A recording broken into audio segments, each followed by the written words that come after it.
Mr. Toastmaster. Fellow Humor Mill members, you might say that I don't have a speech prepared for tonight, but it's not actually true. I had something prepared, I just didn't know that it would be giving it as a speech this evening. I was in Vegas about Christmas time with my son and his wife, and I weighed 180 something, and I was tired of feeling guilty about what I ate, so I decided to savor the food that I ate. And I lost about 20 pounds and kept savoring things for a long time and kind of gradually started gaining weight again. About a month ago, I realized maybe you should spend some time savoring, saying, I won't eat for the next half hour, I'll savor something else besides food. So, by savoring food, though, you do eat less of it than if you just keep eating it because you feel guilty. I had a notebook that goes back just a little bit, and I'll just share a couple things that I have in here related to the idea of savoring life. You know, you hear somebody will be in an accident and they'll say, well, I decided I'm going to savor my life from now on. You can't savor your life. You can savor moment by moment by moment. That's the best you can do. And to make sure that you feel that that's worthwhile, you might want to count how many things you've savored during the day. And if you do that a lot, for example, let's say right now. All right, look at Joe. I'm kind of self-centered, so how would I know Joe's name? I'd savor that. I look at Dennis, that great smile, and think about his victory there. That's 3. Craig's name. Any other judges here? I want to be sure. So if I look at my watch today, I'm up to 37 laps. That means I savored 370 things today. Mostly popcorn, but that wasn't all. All right, and so what? Why would a person want to do something like this?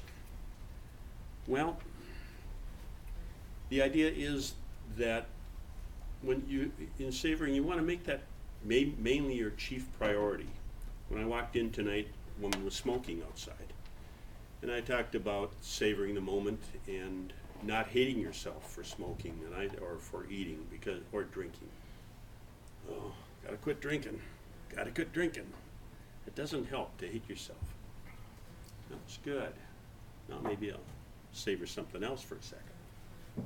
Now, what can I savor? Anyway, the idea. All right, let me get to the serious things I want to get in here in my few minutes that I have.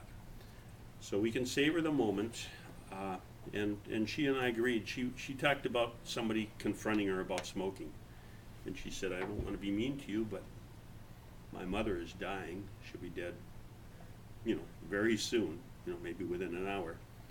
And I'm smoking here, and I don't really want to deal with these thoughts of your thinking that you're, with your problems with my smoking. The idea is that Kipling said that success and failure are imposters, and we should treat them both the same.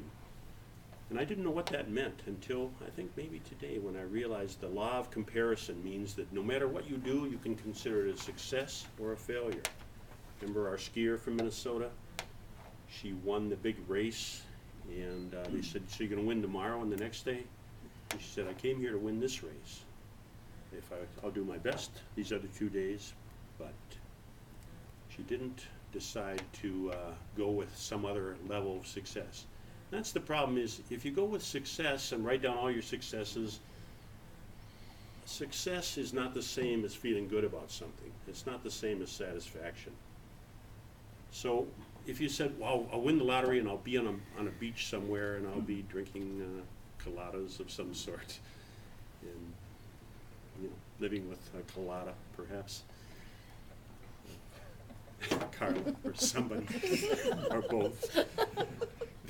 It doesn't matter if you were there right now, no, or if you're here right now, you've got to savor the moment. Let me give you a couple more examples. Playing tennis, I savored the moment. Like when I hit the ball, I savor that. When I hit the ball back, I savor that. If I move up toward the net, I savor that. If the breeze is blowing, if I look at the sky, you looked at the sky lately? Those clouds, just beautiful. I played golf at my high school reunion, and I got there early. I was practicing putting, and I said, I'm going to savor hitting the ball no matter how close it gets to where I'm aiming.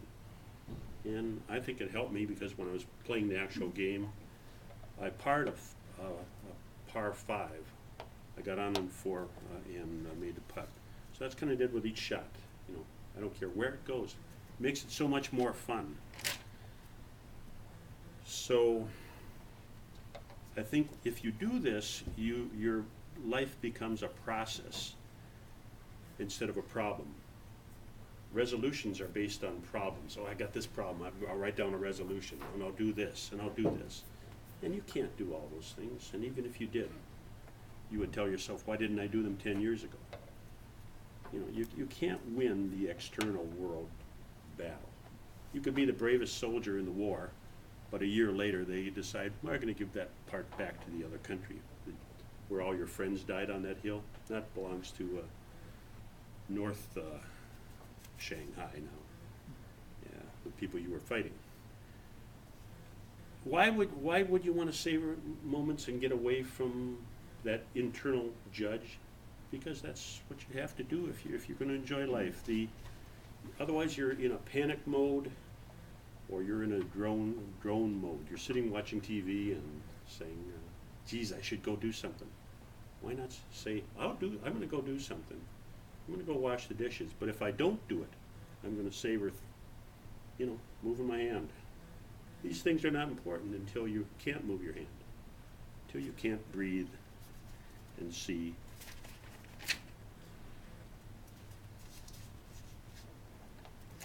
So people can say things kind of irritating to you, as we talked about, for 50 years.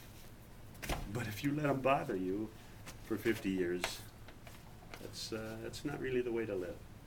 Be more like the smoker. Oh, something terrible has happened. Don't worry about it when I finish this cigarette. Mr. Toastmaster.